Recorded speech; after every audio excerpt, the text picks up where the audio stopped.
கொடுத்தேன், பூம்பாலை கொடுத்தேன், பொன் போட்டா பொன் விளையும் பொன்னான ஓலப்பாடியில் காக்காணி. இது எதுக்காக சொன்னாங்க அப்படின்னு பார்த்தீங்கன்னா, இந்த பகுதியில் பாருங்கள் ஏரி இருக்குது.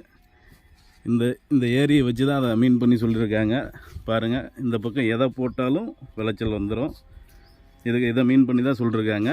இந்த கோயிலுக்கு பார்த்தீங்கன்னா இது காமனாக தான் எல்லாம் அத்தனை பேரும் வந்து வணங்கிட்டு போயிட்டுருக்காங்க.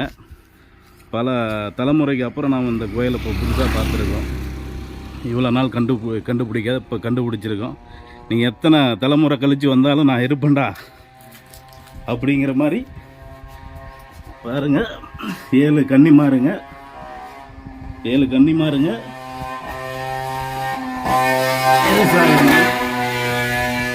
பாருங்க, இங்கே வந்து உட்காந்து இவ்வளோ காலம் நம்மளுக்காக வெயிட் பண்ணியிருக்காங்க. இதுதான் அந்த இடம்.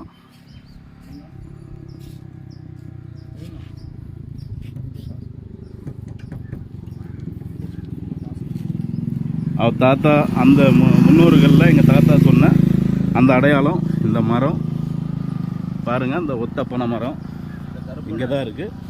கீழே கருப்பனார், அதுதான் வந்து இப்போ நம்மளுக்கு முப்பூசை கொடுக்குற சாமி. தாத்தா சொன்ன அந்த பனை மரம்.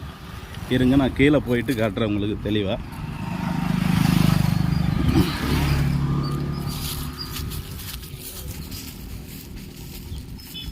பாருங்கள், இந்த மரத்தில் பாருங்கள் சாமியோட அந்த உருவம் இதில் இருக்கும்.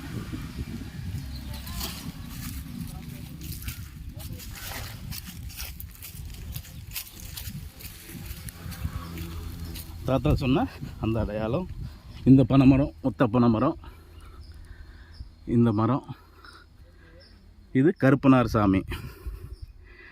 இப்போ இதை வந்து யாருக்கெல்லாம் இந்த கோயிலை பற்றி தெரியும் அப்படிங்கிறத நாங்கள் விசாரிச்சிட்ருக்கோம். கூடிய சீக்கிரம் நாங்கள் விசாரிச்சிருவோம். வழியில் போகிறவங்கிட்டையும் பிடிச்சி கேட்டிருக்கோம்.